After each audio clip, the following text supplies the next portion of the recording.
আসসালামু আলাইকুম। সবাই কেমন আছেন? আশা করি সবাই ভালো আছেন। আপনাদের দোয়ায় আল্লাহর রহমতে আমরা অনেক ভালো আছি।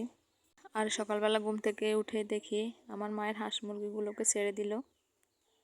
আর এখানে হাঁসগুলোকে আলাদাভাবে খেতে দেওয়া হলো। এখানে দু রকমের হাঁস আছে, কিছু হাঁস চীনা হাঁস আর কিছু পাতি হাঁস।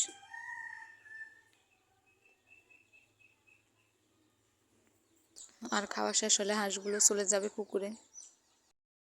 আর এই শীতের সময় মনে হয় হাঁসের মাংস খেতে অনেক মজা হয়, যদিও আমি হাঁসের মাংস খাই না। আর এদিকে মুরগিগুলোকে আলাদাভাবে খেতে দেওয়া হয়েছে।